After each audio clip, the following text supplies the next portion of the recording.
What makes the good life the good life? This podcast is on a mission to find out. So join us as we explore the Heartland's best and most honest voices.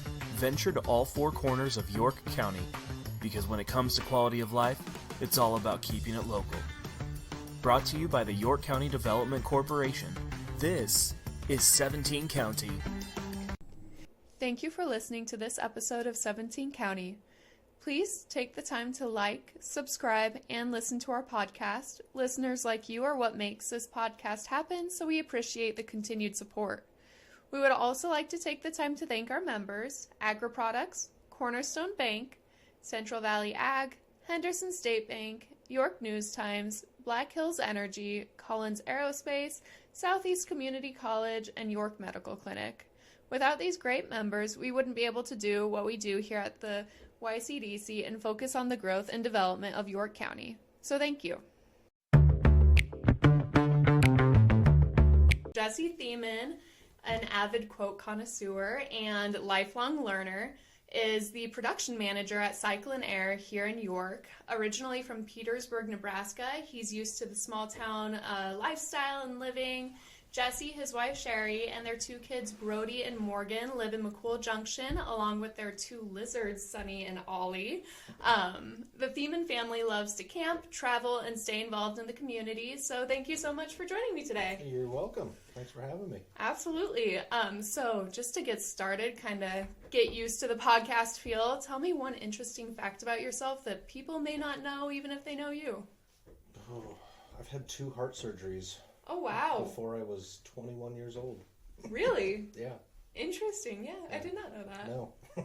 A lot of people don't. Yeah. The minor, sort of minor. Heart surgery is never minor, but right. I had a urrhythmia, irregular heartbeat, and went to, didn't find that out. I had it my whole life, but didn't find it out until I was in college. And then as I got into work and actually had insurance, go to doctors, and it took a while for them to find it, but they attempted once, couldn't do it, and then I had to go to a specialist down in Oklahoma City and spend a week down there before they could get it fixed. Wow. So, yeah, fun times. Yeah, intense. All before I was 21 years old. Yeah, something that not many young adults have to deal with. Yeah, so I learned early on how to deal with insurance companies and stuff, so, and doctors and that whole thing. So. Important, but not fun. Yeah. So you're originally from the Petersburg area. Where is that? So from York, it's about an hour and a half north. Most everybody in York knows, like Columbus, Norfolk. Mm-hmm. Albion's like straight in the middle between those two, but off to the west, we're like 10 minutes north of Albion, Nebraska. Okay, and it's pretty small? 400 people. When I left there, I think they're down to like 340 or something like that now. Oh, wow. Like 360. So very small. Yep, but it's the little town that doesn't die. And everybody up in that area that knows it says that, like, it just doesn't die. The school is now officially gone. They're part of Boone Central now. Okay. So I graduated Petersburg High School, and then it merged with Albion to become Boone Central 4 years after I graduated. And then last year, they actually tore the building down. Oh, wow. Yep. Wow. Middle school was held there up until last year, and then they tore it down. So, but again, the community came together and they purchased everything but the old building that they tore down. So the gymnasium and new offices and stuff are now a community building that they've turned into a workout center and pickleball courts and basketball courts, and gets used on a regular basis. So. It's kind of nice for a small town like that to have all that that stuff. Yep. Not common. But what was it like growing up there? Quiet. Small town, yeah. Disconnected. Before no internet back then in the early 90s and late 80s. So, even learning popular music was a trick. Yeah, no kidding. Cable TV was hardly around the area. All you had was rabbit ears or big antenna and get local stations. So, getting your news and stuff, you had to find that friend or family member that had a satellite TV to go get MTV or something to figure things out. So real quiet, but it kept us, before you were 16, you were on a bike You know, it was kids out in the street playing basketball, playing football, whatever, riding bikes all over town. So, again, small town. That's why we chose McCool, where kids can run around town and not be worried, and we don't have to worry about them. So. Yeah, the safety is huge and something that can get overlooked when thinking about small town living for a lot of people. Well, there's still opportunities too, especially in the York area where you've got Lincoln, Grand Island, Columbus all within an hour drive away, whatever you need. And York has a lot to offer too, but you know, if you want to go to a concert or something, you're not going to York. But yeah, right. Yeah. No, and I've talked to a lot of people when I've done podcasts that have said the same thing. Like, you can go to all these different places, but York has a Walmart, and it has clothing, and it has a lot of different opportunities in that aspect too. What did your parents do for work? So I wasn't able to get away from my father much at all because he was the head maintenance and custodian at the school for 45 years. Oh, wow. Yeah. He knew everything I did wrong before I did it. Yep. My mom was RN, so she was a nurse at various different places, Albion Medical, Tilden. She spent most of her time in Neely, and she spent her last 15, 20 years as a physical therapist nurse in Neely. So. Okay. I guess I have two questions that kind of tie into each other. Your parents did very different things than you did.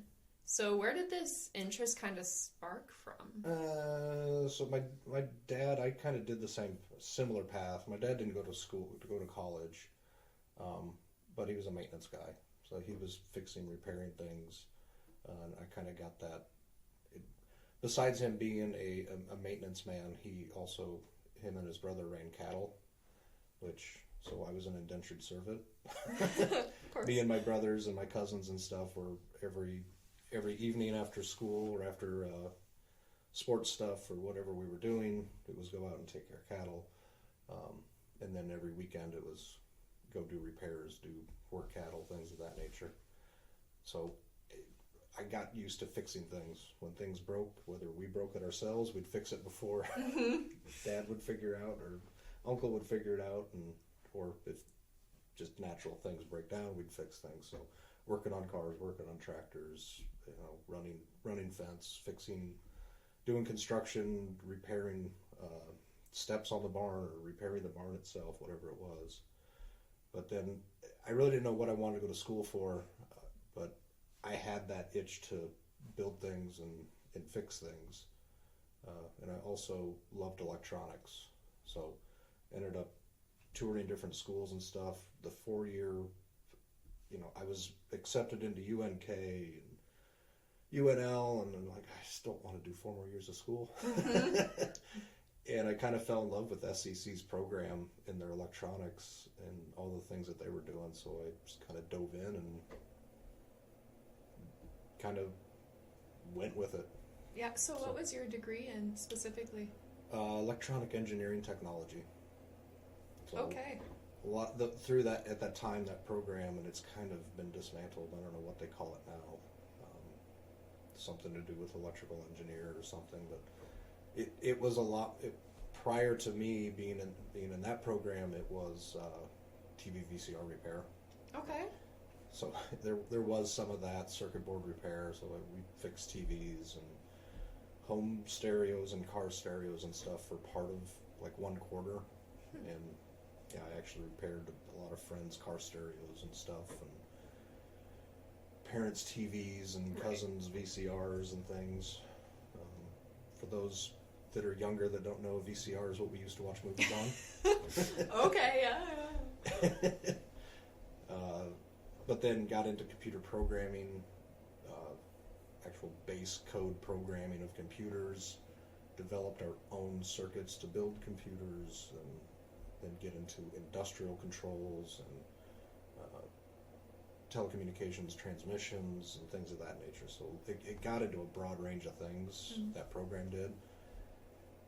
And when I started the program, there were 36 of us in the class. Well, actually, there were like 128 across 3 different programs: electrical, electromechanical, electronics. 36 of us were going through the electronics path. I graduated with 13 of us in that class. Wow. That many dropped out just from how hard it was. Wow. But so it was a challenge to go through that because I was a pretty wild kid. Okay. My grades were not the best. It was burdened at both ends, but yeah, worked my whole time through and still had a very avid social life. So, and Milford is a 8 to 5 school, right? You're at school from 8 till 3:30 or whatever. You're 8 hours a day, so you didn't have a whole lot of breaks or anything. So, but yeah, when those 13 of us graduated, all 13 of us had jobs with 6 months before we graduated, really. Had my choice of 2 or 3 different places within the state. A lot of guys went out of state. I really didn't know what I wanted to do. Young, didn't even know I was going to go into this program. So I figured I'd go back home and ended up in Norfolk, Nebraska, working as a maintenance. Worked third shift for 2 years there. Started dating Sherry, my wife now, then, and she was going to school at UNL, so found a job in Lincoln, moved to Lincoln, was there for 5 years working third shift. We got married during that time and decided to go venture off into the world, and I left and we went to Iowa for a year. So while we were in Iowa, she took a job as a third shift. This is where our roles reversed. She worked, she was at days going to school, and she worked at Nelnet for a while. And then I switched from nights to days working at a company doing installs of control systems that I did the world's largest biodiesel plant, various different ethanol plants, flour mill, a lot of different things, a lot of different controls things in that year I was there. But she went third shift as a shift supervisor for Palo Windows. So our roles kind of flipped. And then some random phone call came in one day. An old coworker was looking for a programmer back in Nebraska, the startup company that was looking for somebody, and they thought of me. And go check it out. It intrigued me, and we got a little bit homesick, want to be back in Nebraska. So we came back and spent 3 years in Beatrice doing that till 2008 hit.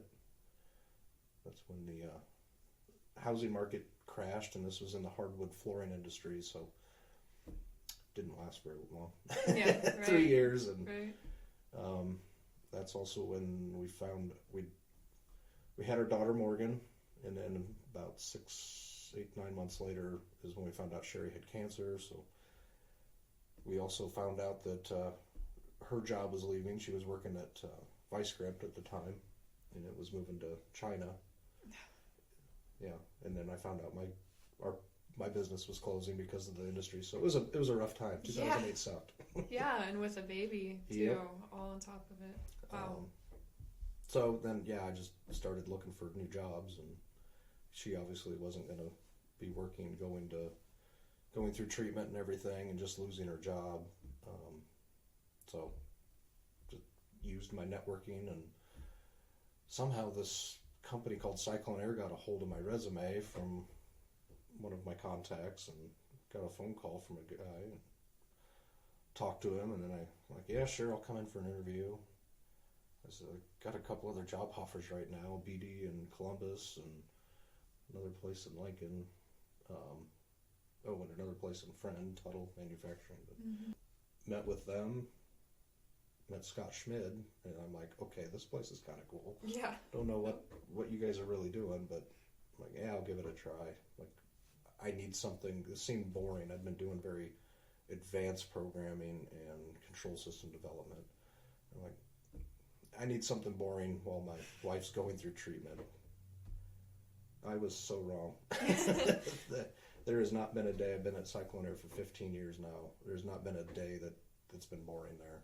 The stuff that they do, the clients that they have, there's a challenge every day, and it's fun and it's exciting. So again, I've kind of stumbled through life, just kind of going with the flow, and it's worked out great. It led me to Cyclonaire, and I'm extremely happy with that company and how things are going. Yeah. Absolutely. What a journey. Did that answer your question? Yeah, absolutely. Absolutely. Wow. Yeah, that's a long journey, but all worked out. Since 1882, York residents have looked to Cornerstone Bank for all of their banking needs.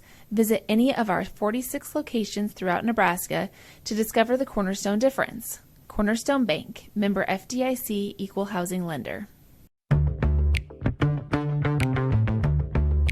So, what is your position now and what do you do exactly? My title is Operations Manager, so I'm responsible for every project that comes in the door from an engineering and production standpoint. So Cyclonaire offers a full total solution is what we call it. So we design our equipment and our process specifically for each client. Well, that goes through a sales cycle of finding out what their problems are. Application engineers looking at what equipment's going to solve that problem and how it's going to be used to solve their problem. And then it gets handed off to a project management team that essentially helps move that project through the company. And they're moving it through my world of engineering and production. And I have two terrific employees, one that runs the engineering department and one that runs the production department. So we've got mechanical design and engineering, automation and controls, and then in production you've got shipping, receiving, welding, cut, form, assembly, paint, testing. So all these different pieces working together to create this equipment that then ships out the door, and from there our service team goes and installs and makes sure that everything works out, and our automation team may get involved to help make sure that it integrates in with the customer stuff. So Okay. Wow. Kind of a big job. There's a lot going on. A lot of different moving pieces, it sounds like. I guess maybe we should take it a step back. What does Cyclonaire do? What are you guys? Pneumatic conveying is the key of what we do. So we work with various different customers, client base, that they have dried bulk materials that are used in their processes, and we convey those materials. So think of a Snickers candy bar, has all kinds of sugar in it. That sugar comes into their plant from a rail car. That rail car needs to get unloaded somehow. So we suck that sugar out of the rail car and we blow it down a pipe into their processing plant. So it's not, we don't do a whole lot of food. I use that because people understand sugar and it's a dry bulk material. The drywall that's in your house, it starts out as powdered materials.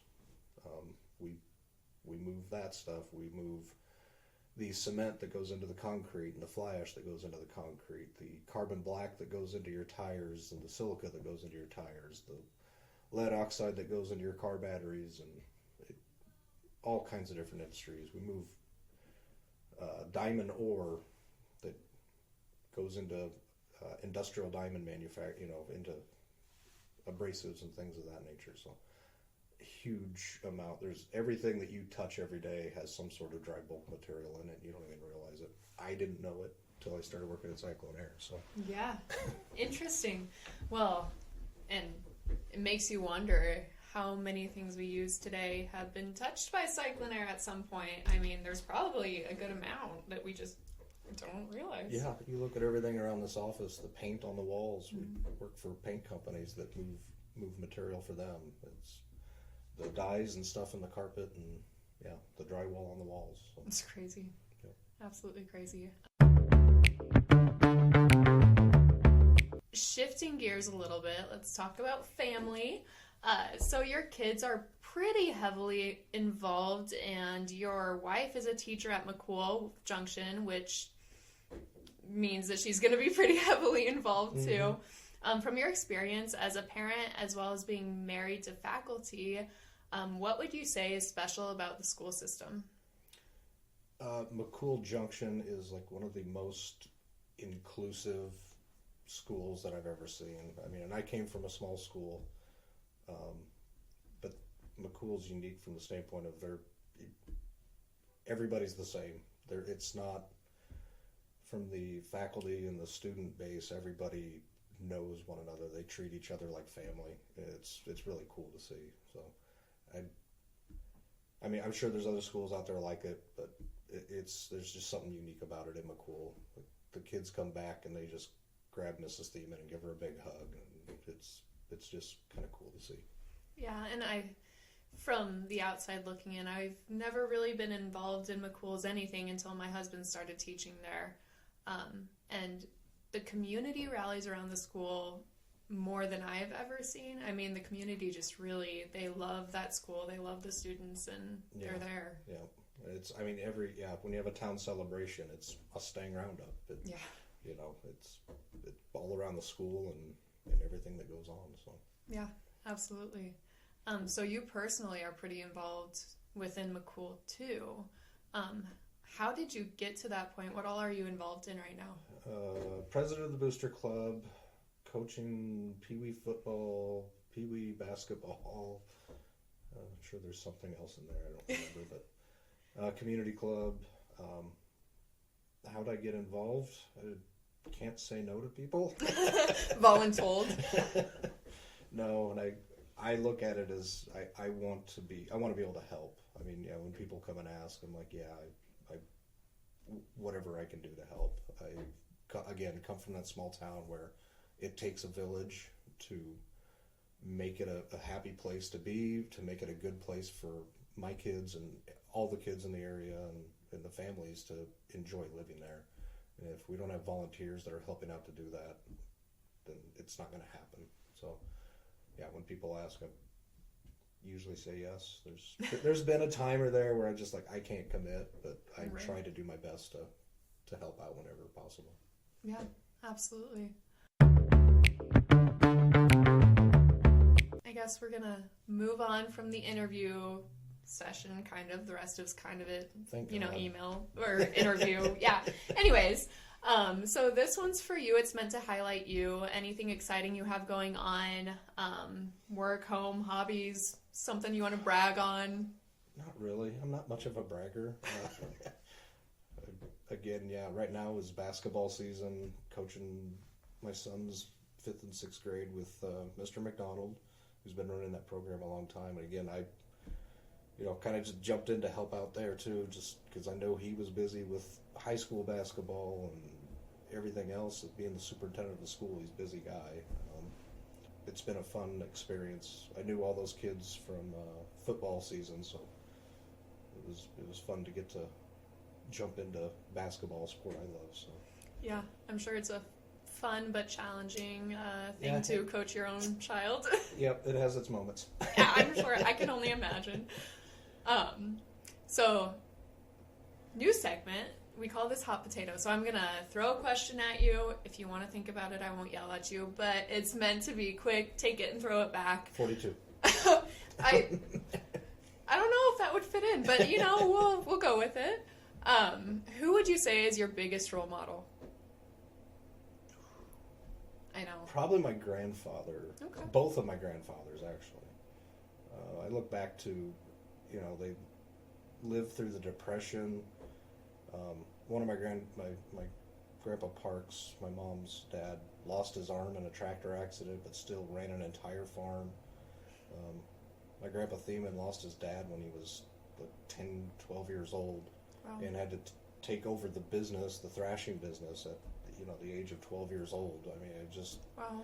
The challenges that they overcame, and to have end up having huge 8 and 9 kids and run these farms and be profitable and succeed through such challenging times, it really blew my mind. Yeah.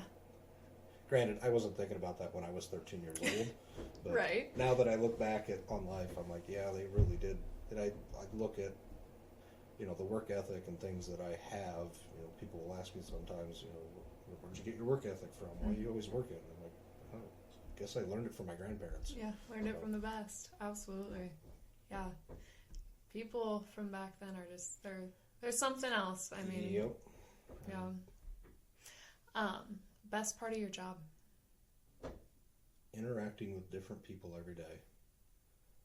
It can also be the worst part of my job. Yeah.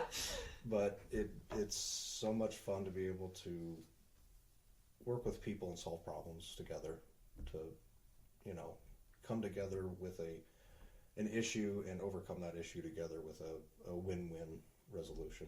It's absolutely the best part of my job. Yeah, rewarding, absolutely. Might be calling on your recall skills, but favorite quote? I'm a great believer in luck, and I find the harder I work, the more I have of it. I believe it wasn't Thomas Jefferson, it was Ben Franklin. Okay. Said that. Yeah, absolutely. Mindset is everything. Best place you've ever traveled to? Best place? Probably Vancouver. Okay. I loved the climate. I loved the public. Just, it was a safe place, but it was still busy.